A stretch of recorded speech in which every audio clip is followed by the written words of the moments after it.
వందనాలు తెలియజేస్తుంది. మా వందనాలు అందరూ ఇక్కడ చూడండి, ఇక్కడ మాటలు మాట్లాడండి. దిగులు ఎక్కువ. నేటి అంశం చెప్పాలందరూ. అసూయ అంటే చెప్పాలి. ఏదేదో చెప్తాం ఎక్కడో గట్టిగా చెప్తారు కదా, నావేమో చెప్పాలి. ఏది చెప్తే కదా అడిగినప్పుడు చెప్తాను. సమాధానం సంస్కారం. అసూయ అంటే కనుక మనందరికీ బాగా తెలిసిందే, అందరూ పనిచేసి నాకు అసూయ లేదు అంటే లేనే ఏదో ఒక పర్యాయం, ఏదో ఒక సందర్భం ఎదుటి వారిని చూసి వారవలేనిది, లేదా ఎదుటి వారి ఎదుగుదల ఒప్పుకోలేనిది, ఎదుటి వారి మంచితనాన్ని అంటే చెడిపోయిన పోతుందా మనమంతా చెడిపోయింది. అలాగే చెడిపోయిన వాడు ఏం చేస్తాడంటే ఆడు మంచిగా ఉంటుంది అంటే అదేంటి అసూయ. ఇది ఆధ్యాత్మిక స్థితిలో ఉన్న వారిలో అంటే సేవకుల్లో కూడా బాగా దేవుడి పిల్లల వారిలో కూడా, దేవుడిలో కొనసాగే వారిలో కూడా ఉంటారు. ఇది ఎక్కడ ప్రారంభమైంది, ఎప్పుడు వచ్చింది అంటే కనుక దేవుడు ఆదామును ప్రేమించి చక్కటి ఇద్దరు సంతానాన్ని ఇస్తే కయ్యూరులోకి వచ్చేసింది. ఏంటి? ఎందుకని చెప్పండి, మాటలు చెప్పడం చెప్పండి. అలాగా మన రావు సామాన్యుడు ప్రదర్శన రాలేదో మమ్మల్ని చెప్పేసి వెళ్తాడు. అది చెప్పకూడదు కదా, నోరు తెలిసి చెప్పాలి. నేను వాక్యం అడిగిన ఎందుకు వచ్చేసింది అంటే కనుక ఇద్దరు అర్పణలు తీసుకెళ్ళారు. పెద్దవాడు అలా పెట్టాడు కానీ చూడండి, కొంతమంది దక్షిణ భాగాలన్నీ బాగా తీస్తారు. తీసిన తర్వాత వచ్చేసిందా 10,000 దక్షిణ భాగం చేసిందా, 10,000 వచ్చిందా, ₹1,00,000 మిగిలిన ఆయన కదా, ₹1,00,000 ఎక్కువగానే ఉంది. ఈ 10,000 ఇచ్చేదా అంటే ఎవరికి చేస్తున్నాం? 10వ వంతు నాదన్నప్పుడు దేవుడికి ఇవ్వడం అనేసి ఇక 99,000 నీకు ఎక్కువగా లేవు. ఇప్పుడు 90 అంటే నీకు 90,000 ఎక్కువగా కాదు, 10,000 ఏమైపోయింది ఇప్పుడు ఎక్కువైపోయింది. 90,000 నువ్వు నాకు కనపడలేదు. అలాగే హేబెలు కయ్యూరు గురించి మనం ఆలోచన చేసినప్పుడు పొలం పంట పండితే ఆ పంటలో తీసుకెళ్ళి అర్పణ అర్పిస్తూ బాగా ఈయనకిచ్చిన మందలోంచి హేబెలు తీసుకెళ్ళి బాగా కౌలుంది, బాగా మంచిది, శ్రేష్టమైంది అనుకున్నట్టు అర్పణ అర్పించేశారు. ఈయన ఎంత చేయాలని మాకు కొంత తెలుసుకోవచ్చాడు. దేవుడికి ఇష్టమైందా? ఇష్టమైంది. అందుకని దేవుడు కూడా ఏం చెప్తున్నాడంటే కైసరుని దేవునికి ఇచ్చేదాడు. అంటే నువ్వు అధికారులు పెనాల్టీ వేసి పోయిన సంవత్సరం కట్టలేదు కదా అందుకు నీకు పెనాల్టీ, లేదా మొన్న ఆ డేట్ కట్టలేదు కదా కరెంట్ బిల్లు నీకు పెనాల్టీ అని వేస్తే అప్పుదు కట్టేది, లేదా తప్పదని కట్టేది. కానీ అధికారులకి దేవుడి దగ్గరికి వచ్చేసరికి ఇలా ఎలక్షన్ చేయాలి, ఇలా ఎలక్షన్ చేయాలి, ఇలా కొన్నింటిలో మనం ఇచ్చిన దాన్ని బట్టి కూడా ఆశీర్వాదాలు వస్తాయి. అధికారులకు లోపడుతున్నాం, భయపడుతున్నాం. కానీ అధికారులు కలిగేసిన దేవుడి విషయానికి వచ్చేసరికి ఎలా ఉంటున్నాం? అలాగే ఉన్నాడంట. నాకంటే చిన్నోడు తమ్ముడు ఒక గొర్రెలు చేసి అర్పణ చేసి అంగీకరించబడడం పెట్టిన ఏమొచ్చింది? ఎక్కడ ప్రారంభమైంది? ఆది కాండంలో ప్రారంభమైంది. ఇంకా వెళ్ళిపోతూ ఉంటే మా మధ్యకి వచ్చిన వాడు ఎలాగ అభివృద్ధి చెందాడా అబ్రహాము మీద ఆశ్రయించింది ఎవరికి?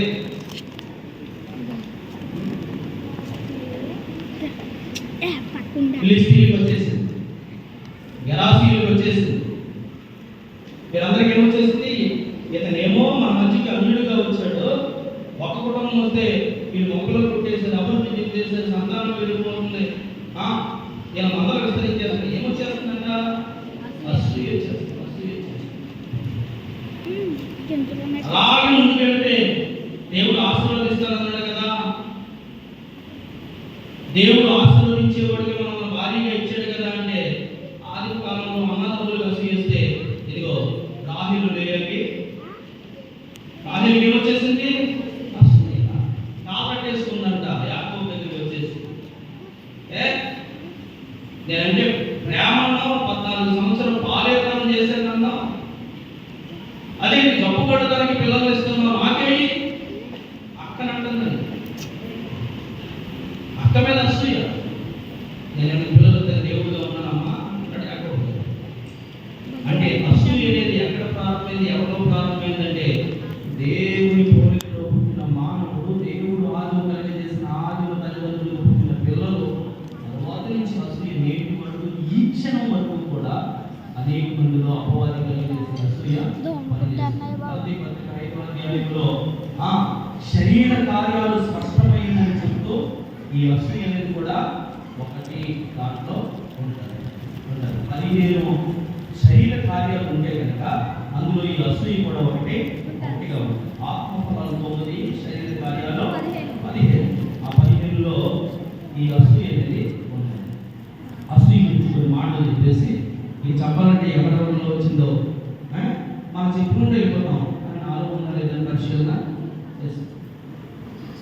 వారిని గుర్తు చేసుకుంటున్నామంటే వారి పట్ల అసూయను బట్టి వారికి ఏం కలిగింది? దేశ నిమ్మరైపోయాడు. ఎవరో ఆశ ఏమైపోయాడు తెలుసా? అయ్యి కూడా ఏమైపోయాడు తెలుసా? అయ్యి కూడా ఏమైపోయాడు?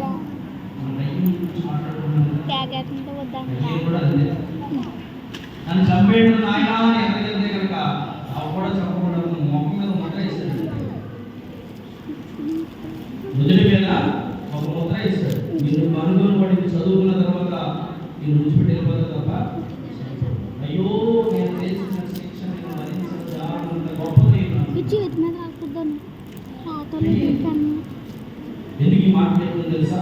అసూయ బట్టి అసూయ ఎవరికి వచ్చిందో చెప్పుకున్నప్పుడు దానికి ఫలితం ఎలా ఉందో కూడా మనం గుర్తు చేసుకోవాలి.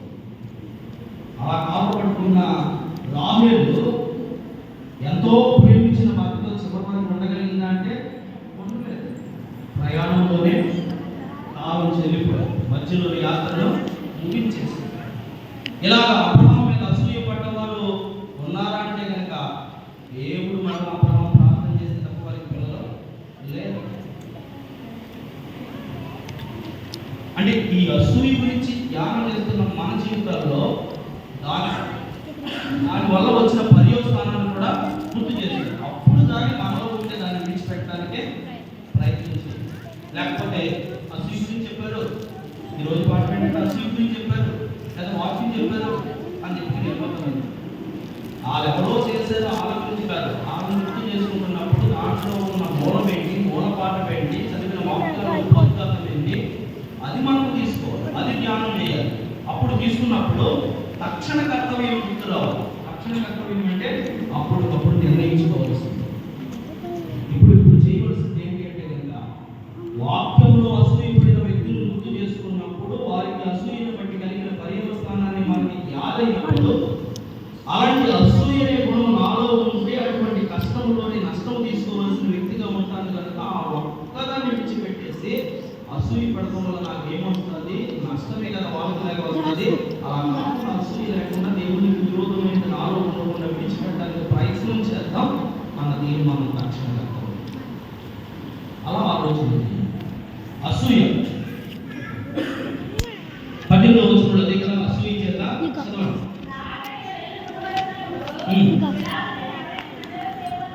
ఆ.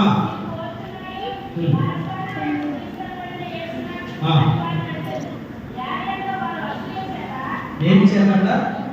అసూయ చేత అప్పగించారు. మార్కు సువార్త 15వ అధ్యాయం 9వ వచనం.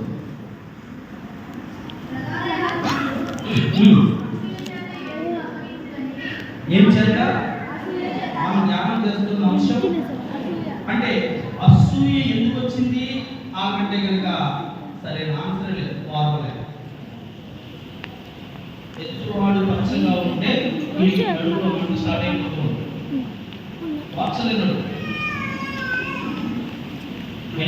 మంట స్టార్ట్ అయిపోయి డబ్బులు తెచ్చేస్తున్నాడు. వాడి గురించి నువ్వు ఆలోచించేసి మంట తెచ్చుకుని నీకే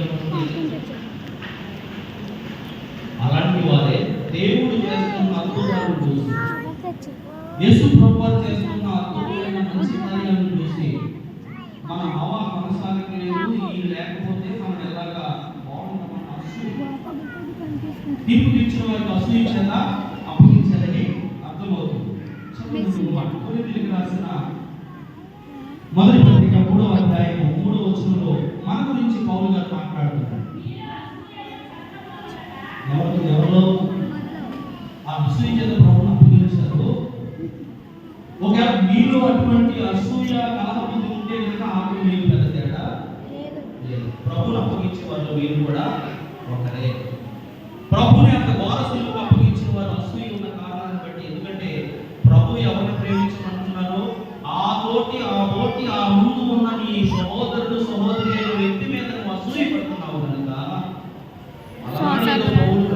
ప్రభుని అసూయ చేత చదువుకుంటున్న మన జీవితాల్లో కూడా అలనాడు ఉన్న యుగంలో నువ్వు ఒకదానిపై ఒకటి.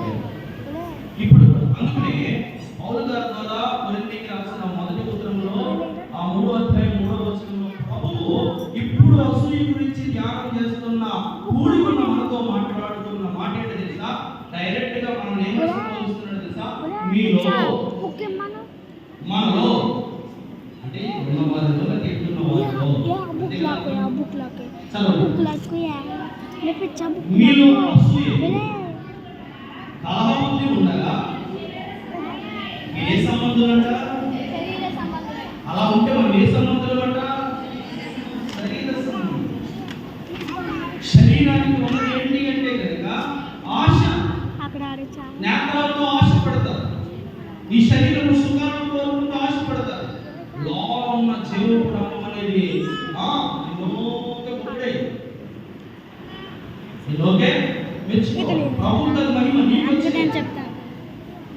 ఇది ఆశతో కూడింది. అందుకనే నీలో అసూయ అనే చేదైన వేరు ఉంటే కనుక నేటి మాటలు వింటున్న నీవు శరీర సంబంధమే, ఆత్మానుసారంగా నడిపించబడే వ్యక్తివి కాదు. అలాంటి అసూయ నీలో ఉన్నప్పుడు దేవుని ఆత్మకు నీలో చోటు లేదు. అదే ప్రభు మాట్లాడుతున్నాడు కొరింథీ పత్రికలో. చదువు మరొకసారి మాట. మీలో అసూయయు కలహము ఉండగా మీరు శరీర సంబంధులే కానీ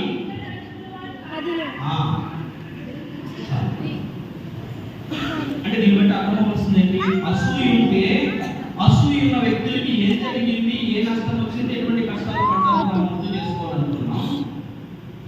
ఒకవేళ అసూయ అనేది హృదయాన్ని గమనిస్తే కనుక తక్షణ కర్తవ్యం దాన్ని విడిచిపెట్టాలి. దాన్ని జయించడానికి శక్తినిచ్చే దేవుడిని ప్రార్థన చేసుకుంటే అది మనలోకి పోతుంది.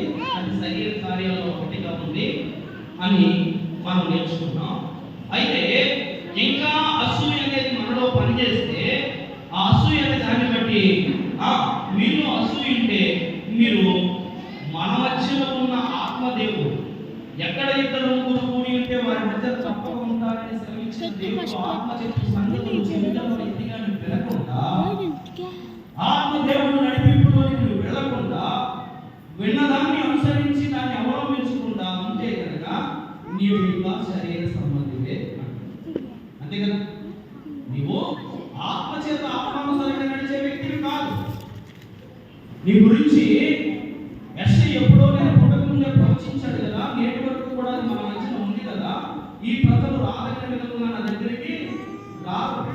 వారు వినువారు మాత్రంగా లేక విన్నట్టు ఉండాలి గ్రహింపే ఉండదు ఉండదు. నేను చెప్పే సంగతులు చెప్పుండి గ్రహించవా? హృదయం నుండి అర్థం చేసుకోవా? నీ ముందు జరుగుతున్న పరిస్థితులను చూసి ఇంకా మార్పు అనేది తెచ్చుకోవా అని వాక్యం మనల్ని నిలబెట్టి ప్రశ్నిస్తుంది. అసూయ గురించి ధ్యానం చేస్తున్నప్పుడు నీలో ఆ చేదైన వేరుగా ఉంటే కనుక నీవు శరీర సంబంధివి అని చెప్తుంది. ఆదికాండము 26వ అధ్యాయము 13-14 వచనాలు చదివితే ఇందాక చెప్పుకున్న మాటలు మనకి అర్థమవుతాయి.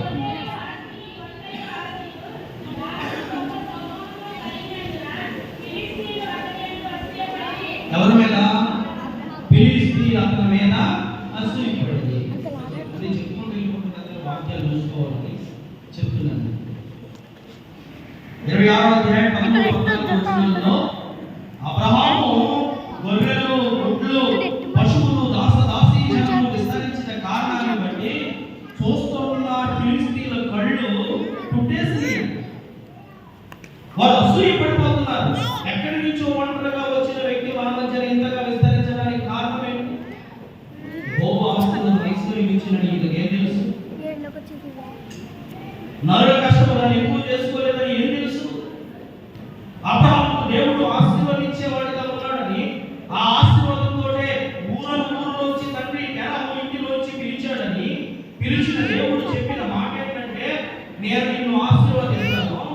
ఒకవేళ నిన్ను ఆశీర్వదించేవారే నిన్ను ప్రేమించేవారు మళ్ళా ఏమవుతారు?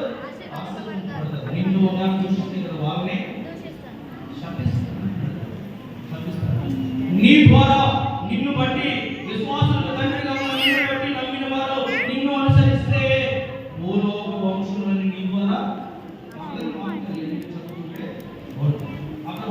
కానీ ఇక్కడ ఎలా ఉంది తెలుసా?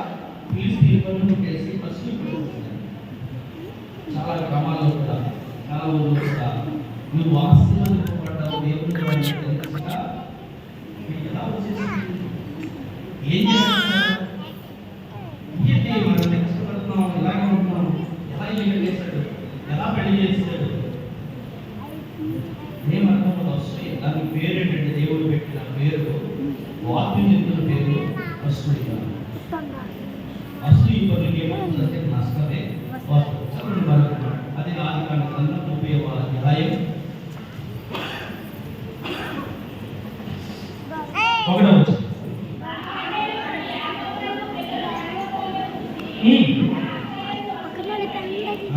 ఎవరి మీద? సొంత అక్క మీద.